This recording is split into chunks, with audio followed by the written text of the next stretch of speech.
Hi, I'm Ryan Pretty. This is a presentation on attitudes, reflection presentation for Colorado Christian. Okay,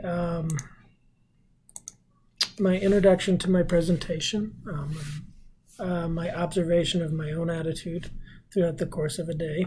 I chose to do myself, provide an overall reflection on my attitude, give a hypothesis as to why my attitude changed over the course of the day. Spoiler alert, it did change quite a lot, more than I thought actually. Explain the functions an attitude serves, and discuss what Scripture says about the topic of attitudes. Okay, my attitude throughout the day, I noted before, I was very surprised at the end of the day how much my attitude actually did change.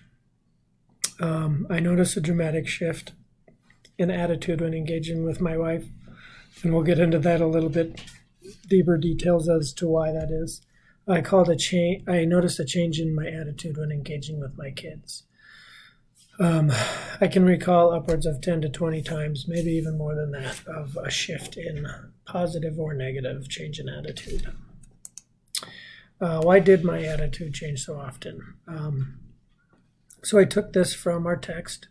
Attitudes express one's feelings, beliefs, and past behaviors regarding the attitude target. So I mentioned my wife and I engaging. We tend to disagree quite often, and I think because this is kind of a pattern with me and my wife that my attitude towards that is kind of set. It's kind of there's a lot more than just the surface level things that are happening. So like with an attitude that's connected to your past behaviors, your feelings, your beliefs, that was kind of a hard thing, and it changed my attitude when engaging in negative interaction. And since there's been past negative interaction, it made it hard, and I could see my attitudes shift throughout the day several times, and then having to readjust and come back, and I can just feel that ebb and flow kind of happen throughout the day.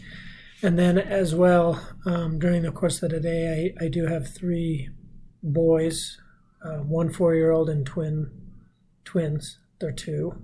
So my attitude is going everywhere with stress and with discipline, and trying to, balance a Christian household with not losing your temper is kind of hard when you have that many stressors just surrounding you. So I did notice that quite a bit at the end here, a constant barrage of stress and triggers, just with all that kind of happening on a daily basis.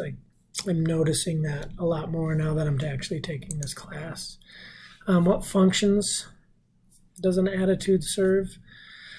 Through our text, again, I found a quote attributed to that in that section on attitudes. Attitudes can help us organize a complex social world. It'll streamline us while we're engaging. And I find this kind of interesting is there are people that are very good at doing this. And it's kind of neat to kind of see the really good people and the people that struggle with it. Is people socially can really get down these cues, get down these things that they can bring up, and not necessarily, but they can have these quotes or these things that they say in social situations that just really directs and flows the attitudes and the interactions as well. So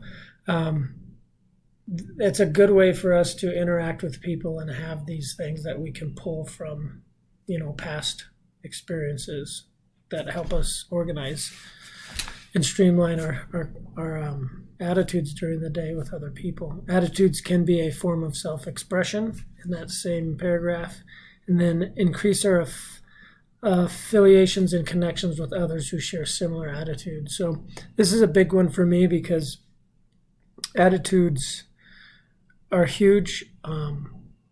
They're a huge thing for me that I know if my attitude is in a good place, in a positive place, in a Christ-centered place, It's much easier. It's much healthier. It's much calmer. When you have a bad attitude, things do seem to circle you, and a bad attitude is, I kind of correlate to sin.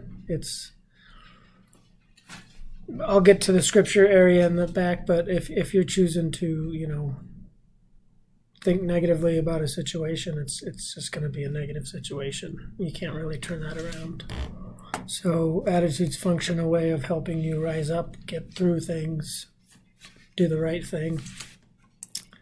And finally, scripture and attitudes: do all things without grumbling or questioning, that you may be blameless and innocent, children of God without blemish in the midst of a crooked and twisted generation, among whose shine is lights in the world. So this is saying that attitudes are seen by everyone when you engage with them, and if you have a Christ-centered attitude, you will shine brighter than anyone else on earth, on the world, because it's not easy to do that, and it's a choice, and it's very apparent when people are walking righteous with God and with Jesus. You can tell that that's a different person. Finally, brothers, whatever is true, whatever is honorable, whatever is just, finally, whatever is pure, whatever is lovely, whatever is commendable, if there is any excellence, if there is anything worthy of praise, think about these things. Think about them. Attitude is thought. Attitude determines your behaviors. Having a Christ-centered attitude is not of this world. It's the harder thing to do, and it really does affect your life a great deal. This was a great section. I appreciate this session, Don, and thank you. Here's my references, and thank you.